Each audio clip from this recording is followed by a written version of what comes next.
Bonjour à tous et à toutes, j'espère que vous allez bien. Éclat du Dhamma, les émotions, langage du corps, miroir du cœur. C'est une rencontre avec Olivier Regen Wangen, propos recueillis par Philippe Juden.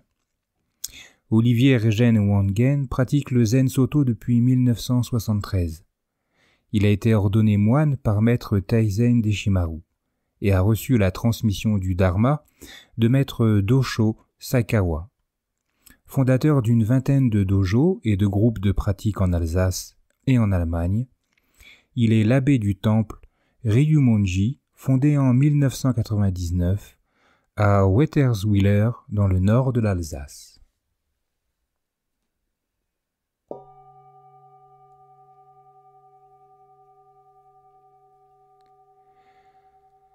Qu'est-ce qu'une émotion ? C'est une vaste question. Si on s'en tient à la définition du dictionnaire, c'est un état de conscience complexe qui s'accompagne de troubles divers exprimés par le corps, comme des rougeurs, des tremblements, un visage qui devient blanc, de la transpiration subite. Mais je crois que c'est beaucoup plus qu'une simple réaction. C'est un véritable langage du corps, de la conscience au sens large. Un langage sans mots, sans sujet ni objet, mais qui nous permet d'ouvrir une part essentielle de nous-mêmes, notre cœur. De la même façon qu'un miroir reflète instantanément un objet qui est placé devant lui, notre corps et nos 6 organes des sens reflètent tout ce qui se présente. L'œil perçoit les formes et les couleurs, l'oreille les sons, et idem pour la bouche, la peau et le nez. Le bouddhisme considère que le mental est un organe des sens comme les autres. Il perçoit les objets mentaux comme les pensées, les images ou les ressentis. C'est là un point essentiel, car il fait toute la différence entre la culture occidentale et l'analyse bouddhique du soi. Ce miroir vivant est toujours complètement dans l'instant présent. C'est ce qui fait de nous des êtres vivants, ce que nous appelons dans le bouddhisme des êtres sensibles.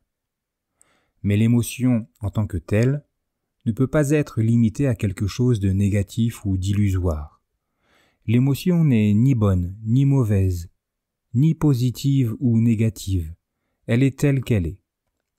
C'est ce qui suit l'émotion qui peut éventuellement avoir des effets négatifs dans la mesure où elle est immédiatement saisie par nos capacités mentales et interprétée dans toute notre subjectivité. Les paroles ou les gestes d'autrui peuvent nous piquer au vif, comme le dit l'expression populaire.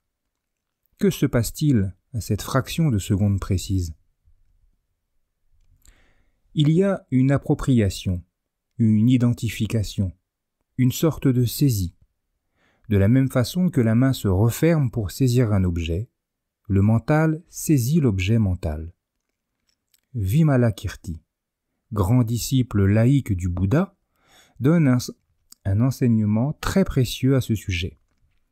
Il dit que l'être humain est malade et que l'origine de cette maladie est la saisie, c'est-à-dire une forme d'identification et d'appropriation des objets mentaux. Il ajoute que c'est la maladie qu'il faut supprimer, pas les objets. L'émotion étant en soi un objet, c'est quelque chose de conditionné. C'est un objet intérieur qu'il est très difficile d'enfermer dans une catégorie. C'est à la fois un mélange de sensations physiques liées aux organes des sens et de notre capacité de ressentir les choses. À partir du moment où l'émotion est vécue en tant que telle, elle est aussi naturelle que la respiration ou que la capacité de voir ou d'entendre. C'est ce qui fait de nous des êtres vivants et interconnectés. À partir du moment où elle est saisie, elle est immédiatement interprétée de façon totalement subjective. Elle est ressentie comme agréable ou désagréable. Et suite à cela, elle donne toutes les réactions de cause et d'effet qui font que ça nous met en colère. Ça nous fait tenir des propos très réactifs. Tout ce processus est d'une rapidité extrême, ce qui le rend difficilement contrôlable. C'est tout l'enjeu de l'attention et de nos conditions intérieures. Si nous sommes déjà agités, La moindre étincelle mettra le feu aux poudres. On entend souvent qu'on réagit aux propos d'une personne dans une situation donnée au lieu d'y apporter une réponse. Quelle est la différence entre la réaction, généralement rapide, et une réponse plus posée? Tout dépend de notre propre état intérieur. Si notre émotion est superposée à notre interlocuteur, elle sera imprégnée de l'émotion de l'autre, comme une éponge. Si au contraire, nous regardons notre émotion comme étant un ressenti subjectif du moment, nous laisserons à l'autre la responsabilité de ses dires. Notre réponse sera alors plus calme et sans aucun doute plus adaptée. C'est quelque chose que l'on peut très bien voir pendant des moments de calme, d'apaisement, comme les moments de méditation de zazen. Notre émotion et la personne sont deux choses très différentes. Et si nous continuons à projeter notre émotion sur la personne, effectivement, elle est nourrie. C'est la personne qui en subit les conséquences, car il n'y a aucun espace entre les deux. Ce qu'on doit regarder, c'est notre émotion, ce n'est pas la personne. Une réponse plus posée serait effectivement celle qui consiste à regarder notre émotion avant de réagir. C'est toujours ce qu'on conseille, surtout dans des situations où l'on sent que la situation peut très vite dégénérer, c'est-à-dire partir en action-réaction, action-réaction, où l'on répond du tac au tac, ou d'une façon très épidermique. Il faut avoir cette conscience. Et c'est tout le bienfait de la méditation pour notre quotidien. Sur le moment, c'est notre ressenti, ce n'est pas la réalité. Il faut, par exemple, être capable de laisser ce qui est dit à la personne. C'est ce que faisait Bouddha quand un brahmane venait et commençait à le critiquer ou à l'insulter. Le Bouddha disait « Je vous laisse tout ça, reprenez-le » et lui-même n'y touchait pas. Comment la pratique de zazen agit-elle sur l'émotionnel et sur notre émotivité? Effectivement, pendant zazen, nous vivons complètement toutes les émotions qui apparaissent, et elles sont nombreuses. Le silence, les organes des sens sont au repos, et donc très disponibles. L'activité émotionnelle n'est pas stimulée, mais pourtant bien présente. Un simple chant d'oiseau, le son de la pluie ou du vent, les vibrations d'une cloche. Et puis, il y a bien sûr tout ce qui surgit de l'intérieur. Les souvenirs, par exemple, qui peuvent être des souvenirs très agréables, joyeux, sympathiques, qui procurent une émotion ou un sentiment de joie, de bien-être. Ou au contraire un souvenir douloureux, qui peut être tout de suite saisi et alimenté, ressassé, ruminé. Il y a tous ces processus mentaux qui rentrent en action. Ça va très vite. Sauf que, et c'est un élément déterminant, pendant zazen, nous sommes immobiles. On ne peut donc pas bouger, ni parler, ni agir. Tout ce que nous pouvons faire, c'est observer, voir tout ce qui est en train de se dérouler sous nos yeux, ou plutôt dans le miroir de la conscience, comme si c'était véritablement un miroir, puisque tous ces objets mentaux défilent et se reflètent dans cette conscience apaisée de zazen. La pratique, c'est justement de regarder ces émotions et de les laisser à elles-mêmes, les laisser apparaître, les laisser vivre le temps de l'émotion, et non pas celui du temps du commentaire de l'émotion. Puis, laisser partir l'émotion, la laisser à elle-même, comme une ombre qui s'efface à la lumière de notre vigilance. Ce temps de l'émotion est très intéressant. Est-ce qu'on peut, en dehors de la pratique de zazen, cultiver cette capacité à juste regarder et laisser passer? C'est tout l'enjeu, oui, bien sûr. Pendant zazen, les conditions sont optimales pour nous permettre cette observation apaisée. Dans la vie quotidienne, c'est tout à fait autre chose. Les choses vont très vite. Nous sommes dans le langage, dans la réaction dualiste. C'est une toute autre affaire, et là c'est difficile. L'apprentissage de zazen est donc extrêmement précieux. Les scientifiques disent que l'effet des émotions qui s'expriment dans l'esprit ne dure pas plus de 90 secondes. Pourtant, certaines émotions nous troublent, nous perturbent et nous tourmentent. Elles semblent avoir la vie longue. Que se passe-t-il selon vous ? C'est tout ce rapport complexe entre l'émotion en tant que telle et tout ce qui suit l'émotion, c'est-à-dire tout ce que la saisie ou l'identification à l'émotion ou à la personne qui est cause de l'émotion va nourrir. Certaines personnes sont en colère avec leurs parents pendant des décennies, parce que ce sont des émotions très puissantes, souvent très douloureuses, comme des frustrations, des violences. Quand ces émotions remontent, les mêmes processus se mettent en place et donnent les mêmes effets nourrissants de nouvelles émotions, qui, elles-mêmes, entraînent de nouvelles pensées et de nouveaux scénarios qui rentrent toujours à peu près dans le même schéma. Et c'est une histoire sans fin. Les mêmes causes, créant les mêmes effets, on remet sur le tapis les mêmes phénomènes d'habitude, les mêmes processus qui semblent incontrôlables car tellement puissants. L'antidote à cela, c'est la prise de conscience la plus rapide possible de ce qui est en train de se passer. Et, par exemple, de revenir simplement au corps. Non pas de vouloir contrôler l'émotion en tant que telle, mais de la laisser à elle-même, de la laisser vivre sa vie d'émotion. Notre attention se porte sur le corps, la posture, la respiration, autre chose que l'émotion elle-même. Nous la laissons apparaître, durer ce qu'elle dure et s'en aller. Et en effet, la durée d'une émotion se compte en secondes pour la plupart. Après, c'est du commentaire personnel, du soliloque, de la conversation avec nous-mêmes. Ce sont tous les processus d'attachement au soi qui s'activent. Même si on a le cœur serré ou le ventre plein de papillons, surtout dans le cas précis de ces effets physiques de l'émotion, la respiration peut être extrêmement aidante. On le voit bien, l'émotion a des effets directs sur le corps. Par exemple, nous nous raidissons, nous nous contractons. C'est par exemple la réaction des peurs qui nous saisissent. La respiration accompagne toutes nos émotions.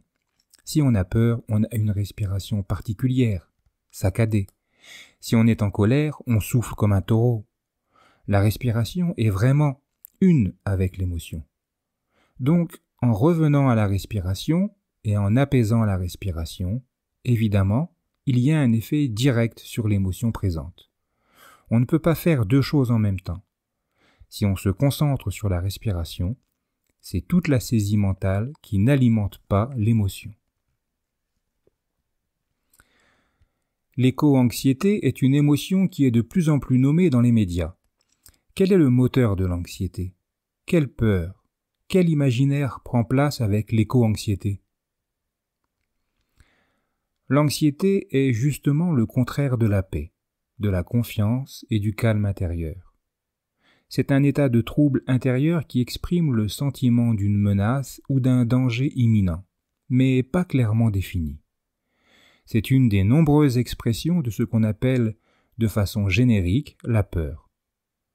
Aujourd'hui, toutes les étapes de cette éco-anxiété ont été assez bien définies. L'indifférence, le déni, la colère, la révolte, l'abattement, le désespoir, la dépression et puis, au bout du tunnel, la prise de conscience et l'envie d'agir ou de réagir. Ce sont à peu près les mêmes processus que pour un deuil ou une maladie grave. Ou pour un pratiquant bouddhiste, la réalité omniprésente de l'impermanence de la vie. Mais il me semble que cette éco-anxiété est la réaction la plus saine qu'on puisse avoir, tout particulièrement aujourd'hui. La peur est une réaction de survie. La peur en soi n'est pas négative du tout. C'est ce qui nous permet de survivre dans des conditions particulières et de nous éveiller au fait qu'il peut y avoir un danger. C'est donc une réaction extrêmement saine, au contraire. Ce qui serait inquiétant, c'est qu'aujourd'hui, il n'y ait pas d'éco-anxiété.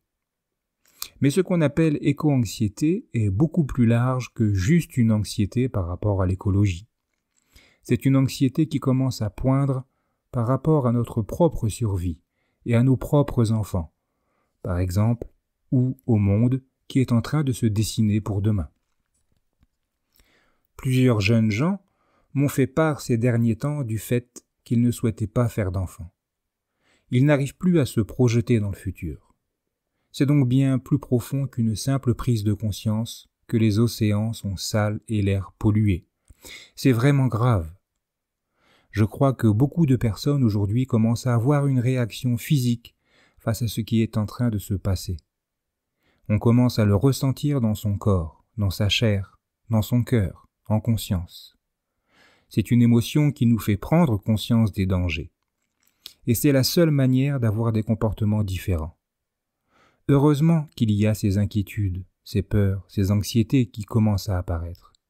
On le voit aujourd'hui. La peur de manquer d'énergie cet hiver fait que beaucoup de personnes commencent à changer leur comportement au quotidien. La peur des incendies, des tempêtes auxquelles on n'était pas habitué commence à nous faire prendre conscience que quelque chose doit changer. D'abord, la peur paralyse et peut nous laisser sans réaction pendant un moment.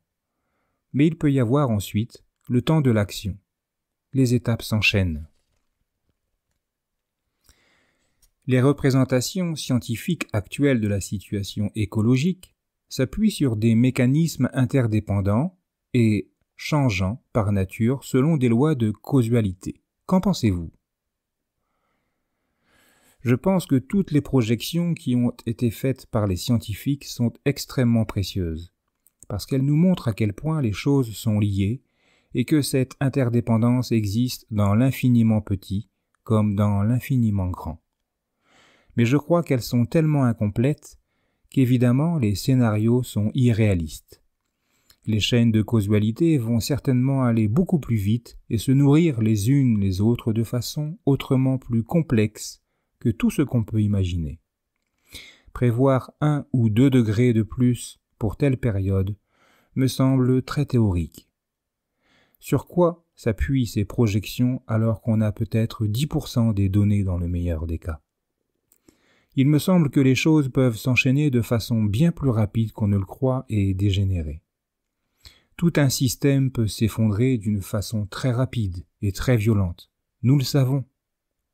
C'est sans doute la principale raison de cette anxiété présente. S'engager dans des actions responsables peut-il apaiser l'éco-anxiété ? Je pense qu'il n'y a que cela qui peut commencer à créer une source d'espoir et donc d'apaisement.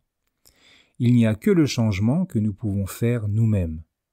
On réduit trop cela aujourd'hui à des actions comme éteindre la lumière ou fermer un robinet. C'est bien, mais c'est insuffisant. C'est notre conscience qui doit changer. Nos perceptions des choses doivent évoluer, être bouleversées. Donc, oui, le changement est non seulement nécessaire, mais il est aussi vital. C'est au niveau du changement des consciences que cela se joue. Ce qui est sidérant actuellement, c'est le gouffre qu'il y a entre ce qu'on comprend et ce que l'on fait. On n'a jamais autant compris de choses, mais en face de cela, les actions nécessaires ne sont pas mises en place. C'est ce gouffre qui est très anxiogène. On parle, on comprend, on a de bonnes intentions, mais les énergies d'habitude et les peurs du changement de nos modes de vie sont si puissantes. En tant que pratiquants du Dharma, agissons maintenant, non pas avec l'énergie du désespoir, mais avec celle de la foi dans nos capacités à changer le cours des choses. Fin de l'interview. Je vous souhaite une belle journée et de belles méditations. Je vous dis à bientôt.